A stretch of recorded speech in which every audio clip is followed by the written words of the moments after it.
We've got a great interview for you guys now. In studio is Delaine Easton. She's running for governor in California, along with 30 other people. I think the total was 27, so 26 others. Okay, wow. So Delaine, there's an excellent case to be made that you're the most progressive. We'll talk about that in a second. You've been involved in California government for a long time, and so you've got that track record. We'll talk about that as well. But obviously there's some giants in this race, big known names. So talk to me about your plan to take down the giants. Well, first, thank you for having me on, and I really do appreciate your show and your stands on the issues. And I really believe that the state has a lot of people in it that are hungry for somebody who is authentic, who really does understand not only government, and I'm the only candidate that's been in local government as a city council member, who's been in the state legislature, and who's been a statewide constitutional officer. So I have had all those jobs, but I left the political stage for a while. I went back and ran the National Institute for School Leadership in Washington, and then I came back to California and was a Mills College professor. I thought I was done, but I watched as California was disinvesting in education, and I had a lot of people asking me to please get back into politics, to stand up for children, yes, for healthcare, yes, for housing, and yes, for the environment. And I decided that I would do that. I came back. So do you take corporate PAC money or no? I do not take corporate money at all. And I really feel that right now that's one of our problems. People say a lot of nice things, but then they're, in taking money from all sorts of big oil and big pharma and big tobacco, and then when push comes to shove, they don't really want to do the right thing. Do you want to name any names of people taking corporate PAC money and then? I don't think I have to. I think most people know. I'll just say, though, that, for example, when push came to shove, and tobacco industry put a tax, to put a tax against the tax we had put on. We added a tax to chewing tobacco, pipe tobacco, snuff, and cigars. They had zero taxation. We put a tax on those products. I was the honorary co-chair of the campaign. We put the money into educating kids about the dangers of smoking. And tobacco got in bed with the leaders of both parties and stole that money. They cried crocodile tears. They said they were giving it to the elderly, blind, and disabled. And that was more important than what the voters had done, which was to give the money to educate children about the dangers of smoking. And I was part of the lawsuit that reversed that. And in fact, it had even more implications, because the court ruled that from now on, when the voters say they want to tax themselves to do something, you have to go back and get their permission. So when Arnold Schwarzenegger tried to steal the money from First Five, from preschool and child development, and from mental health, he had to put it on the ballot. And the voters, by almost a 2-to-1 margin, turned him down. Yeah, it's so sad how progressively more insane the Republican Party has gotten. So Schwarzenegger was right-wing Republican in a lot of ways. He claimed to be a moderate, but he did what you claim. Now he's like fighting against a guy who's even more insanely right-wing in office. So it's unfortunately in a lot of ways getting worse. But in California, at least, there's folks to fight back. When was that the tobacco fight? The tobacco fight comes in '94, and they were saying they were really trying to balance the budget, and that this was money they hated to take, but they were in bed with big tobacco, and that's the legislature doesn't pass tobacco taxes; the public passes it. They don't have the courage to pass it. Imagine that there was zero taxation on chewing tobacco, pipe tobacco, snuff, and cigars, and people with a straight face opposed that tax, saying it would hurt the poor. How many poor people do you know sitting around smoking $20 cigars? Well, that's another issue too, right? So I remember when California started taking all the action against tobacco, no smoking indoors. Back then I was a Republican. I have gone in the opposite direction of the Republican Party. As they've got more right wing, I got way more left wing. And I thought, oh, well, that's taking freedom away. Boy, was I wrong. And I think with the actions that you helped participate in, you saved hundreds of thousands of lives in California? Well, I mean, I've seen it all. My mother was a smoker who died of lung cancer at the age of 67.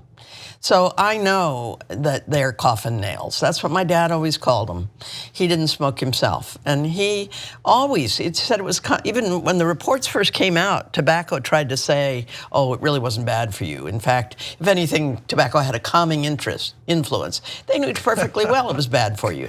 So some of these people actually look you right in the eye and tell you big tails. And the fact is, if it walks like a duck and it flies like a duck and it quacks like a duck, it's a duck.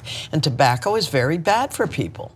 Yeah, well, you're awfully calm when you pass away. And so unfortunately, that's what happened to a lot of folks as they did propaganda over and over again. So you've got a history of fighting for kids, you've got a history of fighting for progressive issues. But let's talk about today. Out of the 27 people, and this is a question I probably ask most often on the show, how do folks know you're the most progressive person in the race, if you claim to be most progressive? Well, I think I am the most progressive. And if you look at my history, what you'll see is that I've fought consistently to take on the big bad actors. So I was on the Union City City Council, and I fought for mobile home rent control.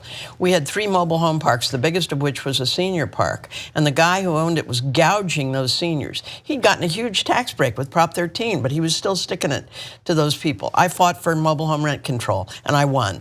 Then I fought to get PG&E, went to the state of California and got a permit to put PCBs right downtown Union City in an unguarded park with not good fencing, right next to the BART station, a block from the high school, 3 blocks from an elementary school, near not only downtown but near housing, and right below the Masonic home where the average age was 86 years of age. Most dangerous place you ever could have put something like that. They didn't even tell the city it was there. We found out about it inadvertently. So we sued PG&E to get that stuff out of there. And they countersued us as individuals. A couple of the council members got cold feet. But I stood with the majority of the council and we defeated PG&E and they got that stuff out of town. In Union City, I fought to reclaim that piece of land and 2 other big factories, and we cleaned those sites and we built multi-story affordable housing right next to BART. Everybody loves it. You know why? They walk around the corner and get on a BART train to go to work. They don't even have to move their cars. And it's good for the kids. They can walk to the school. They can walk to downtown. It's been, so I learned a lot about housing. And when I got to the legislature, I fought for, at first, I wasn't allowed to be on the education committee, which was my love, but I fought for a whole series of long-range planning things. State of California has a long-range water plan. I won't say we don't do any planning. Our long-range water plan dates to 1957. Pat Brown did it. Wow. So there's some long-range thinking that isn't happening in Sacramento. There's some things that we could do to make our agencies more responsive, more nimble, more able to respond to people. So it isn't just about my real passion for making sure that we have a better education and great transportation and, much more housing that's affordable near transit hubs. But it's also the idea that we have to do some long-range thinking, and somehow we stopped doing that. The higher ed master plan dates to 1960. Mm-hmm. That's crazy. Yes, it is. So one specific question for you. If you're the governor, how do you want single payer in California? And if so, how would you get it?